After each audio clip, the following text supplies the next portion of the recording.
आज मैं बनाने जा रही हूँ गुजिया। गुजिया मैदे, मावे, चीनी और कई तरह के ड्राई फ्रूट से बनने वाली होली स्पेशल स्वीट डिश है।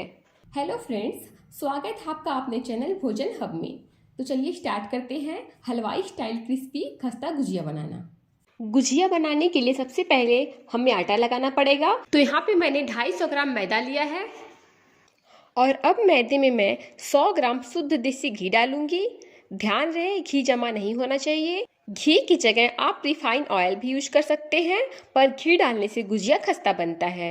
गुजिया को खस्ता बनाने के लिए आपको यहाँ पर एक बात का विशेष ध्यान रखना पड़ेगा कि जितना आपने मैदा लिया है उसका 1/4 पार्ट घी होना चाहिए।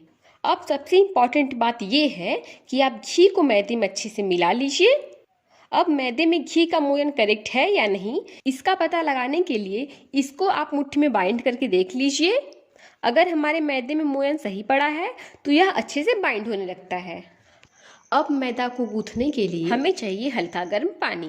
पानी हल्का गर्म लेने से गुजिया खस्ता बनता है, और जब हम मोयन घी का डालते हैं तो पानी थोड़ा गर्म लेना जरूरी हो जाता है। अब मैं थोड़ा थोड़ा करके पानी डालती जाऊंगी और इसका टाइट डो बनाकर तैयार कर लूंगी।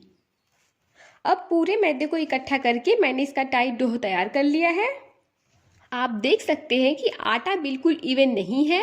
इसे देखकर लग ही नहीं रहा है कि आटा सही से गूंथा गया है, लेकिन जब मैं इसको रेस्ट करने के लिए छोड़ दूंगी तो उसके बाद आप देखिएगा कि आटे में बहुत फर्क आ जाएगा।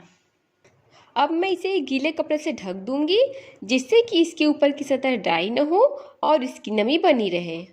और उसके बाद मैं इसे 20 मिनट के लिए ढककर छोड़ दूंगी। जब तक आटा रेस्ट पे है तब तक मैं स्टफिंग तैयार कर लेती हूँ।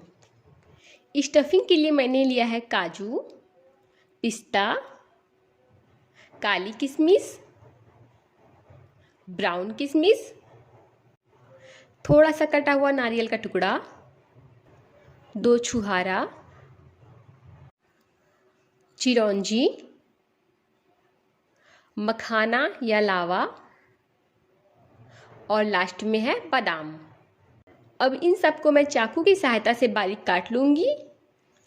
सभी ड्राई फ्रूट्स को मैंने काट दिया है। किशमिश और चिरौंजी को मैंने खड़ा ही रखा है।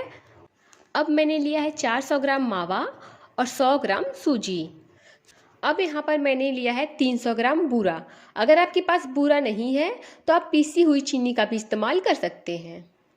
और साथ ही मैंने लिया है 1 टीस्पून पोस्ता का दाना। फ्रेंड्स, स्टफिंग बनाना बहुत आसान होता है। मैं यहाँ पर सूजी और मावा का गुजिया बना रही हूँ, इसलिए सबसे पहले मैं सूजी को रोस्ट कर लूँगी। गैस पे कढ़ाई को रख दिया है और उसमें मैंने घी ऐड कर दिया है। जैसे ही घी हल्का गर्म हो जाएगा मैं उसमें सूजी को डालूंगी और इसे हल्का ब्राउन होने तक रोस्ट करूँगी। फ्रेंड्स, आप सूजी को लगातार चलाते हुए मीडियम फ्लेम पर ही भूनिएगा। फ्रेंड्स, सूजी को भूनते हुए पूरे 10 से 12 मिनट हो गए हैं। आप देख रहे होंगे कि सूजी ब्राउन हो चुका है। अब मैं इसे एक मिक्सिंग बाउल में निकाल लूँगी। आपको यहाँ पर एक बात का ध्यान रखना पड़ेगा कि जब भी आप सूजी को भूनते हैं तो उसको भूनने के तुरंत बाद आप उसे एक बर्तन में ट्रांसफ़र कर दीजिए, क्योंकि अगर आप सूजी को कढ़ाई में छोड़ देंगे तो कढ़ाई की गर्मी से सूजी और ज़्यादा ब्राउन हो जाएगा, जिसकी वजह से उसका टेस्ट कड़वा आएगा। अब मैंने उसी कढ़ाई में 1 टीस्पून शुद्ध देसी घी ऐड किया है, और जैसे ही घी हल्का गर्म हो जाएगा मैं इसमें ड्राई फ्रूट्स ऐड करूँगी और इसे लो फ्लेम पर हल्का ब्राउन होने तक भूनूंगी। इसे भूनते हुए पूरे 30 से 40 सेकेंड हो चुके हैं। अब मैं इस सबसे लास्ट में इसमें पोस्ता का दाना ऐड करूँगी और उसे 5 से 10 सेकेंड तक चलाऊँगी और फिर तुरंत एक बाउल में निकाल लूँगी। अब मैंने खोया को एक मिक्सिंग बाउल में ट्रांसफ़र कर दिया है और उसके बाद अब मैं इसमें सूजी और ड्राई फ्रूट्स को ऐड करूँगी। साथ ही मैं इसमें बूरा ऐड करूँगी। आपको यहाँ पर इस बात का ध्यान रखना है कि सूजी ठंडी होनी चाहिए, क्योंकि अगर सूजी गर्म होगा तो बूरा मेल्ट होने लगेगा। अब सबसे लास्ट में मैं इन सबको अच्छे से मिक्स कर दूँगी। तो अब हमारी गुजिया के लिए स्टफिंग बनकर तैयार हो गई है। तो फ्रेंड्स, लगभग 15 से 20 मिनट हो चुके हैं। आटा परफेक्ट तैयार हो गया है। तो अब एक बार मैं इसको और मसल लूँगी। आप देख सकते हैं कि आटा कितना सख्त था और अब कितना नरम हो गया है। अब यहाँ पर मैंने नींबू के साइज का लोई लिया है और उसका मैं पेड़ जैसा बना लूंगी और फिर इसके बाद मैं इसे बेलूंगी। तो बेलने के लिए सबसे पहले आपको चौके पे हल्का सा मैदे का छिड़काव करना है। यहाँ पर मैदे का छिड़काव मैं सिर्फ एक बार ही करूंगी। अब हमें आगे मैदे की जरूरत नहीं पड़ने वाली है क्योंकि ये अपने आप ही गोलाकार का बनता जाएगा। अब इसे आप गोल गोल बेल लीजिए। इसको बेलने के बाद आप अपने अकॉर्डिंग जितनी बड़ी बनाना चाहते हो उतनी बड़ी साइज की कटोरी या गिलास से इसे कट कर लीजिए, जिससे कि इसको परफेक्ट शेप मिल सके। फ्रेंड्स, इसको बेलते समय आप इस बात का ध्यान रखिएगा कि यह ना बहुत मोटा हो और ना ही बहुत पतला, क्योंकि जो चाशनी वाली गुजिया हम बनाते हैं वो थोड़ा मोटा होता है, लेकिन हम यहाँ सूखी गुजिया बना रहे हैं इसलिए इसे मोटा रखेंगे तो ये अच्छा नहीं बनेगा। तो अब यहाँ पर मैं बीच में फिलिंग रखूँगी और फिर इसके चारों तरफ पानी लगाते हुए इसे एक साइड से उठाकर दूसरे साइड दबा देना है। अब आप इसे अपनी उंगलियों की सहायता से चारों तरफ दबाते हुए प्रेस कर दीजिए ताकि ये एक दूसरे में अच्छे से चिपक जाए। अब हम एक नॉर्मल फ्रॉक ले लेंगे जो हमारे घर में होता है, उससे आप इस तरह से डिजाइन कीजिए। फ्रेंड्स, इस गुजिया को बिगनर्स भी आसानी से बना लेंगे। तो अब गुजिया बनकर तैयार हो गया है। फ्रेंड्स, जब आप गुजिया बंद करेंगे तो आप उसके चारों तरफ अच्छे से पानी लगाकर प्रेस कर लीजिए, जिससे कि वो खुलेगा नहीं। तो फ्रेंड्स, अब मैं आपको एक और नए तरीके से गुजिया बनाना बताऊंगी। इसके लिए आप पहले स्टफिंग को बीच में भर लीजिए और उसके चारों तरफ पानी लगा दीजिए और फिर उसके बाद एक साइड से दूसरे साइड की तरफ चिपका दीजिए और इसे उंगलियों से दबाते हुए प्रेस कर लीजिए। अब ये जो कॉर्नर वाला हिस्सा है उसको उठाइए और मोड़िए, फिर उसके बगल वाले हिस्से को उठाइए और मोड़िए। इसी तरह आप डिजाइन देते जाइए और अब इस तरह से आपका गुजिया बनकर तैयार हो जाएगा।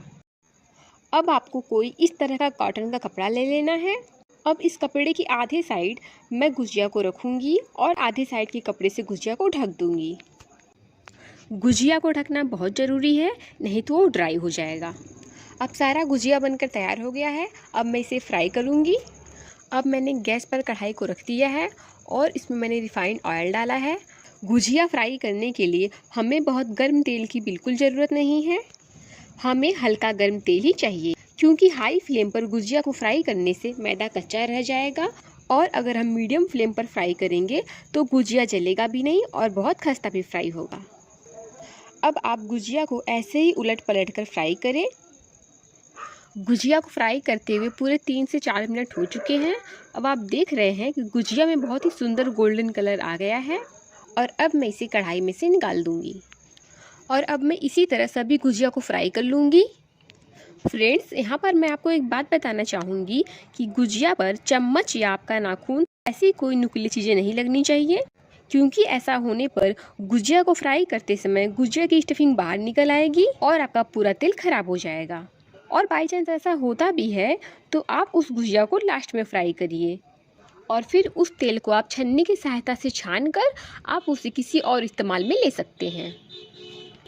तो फ्रेंड्स, ये लीजिए हमारी सुपर टेस्टी होली स्पेशल खस्ता मावा गुजिया बनकर तैयार है, वो भी एकदम क्रिस्पी और सुपर टेस्टी।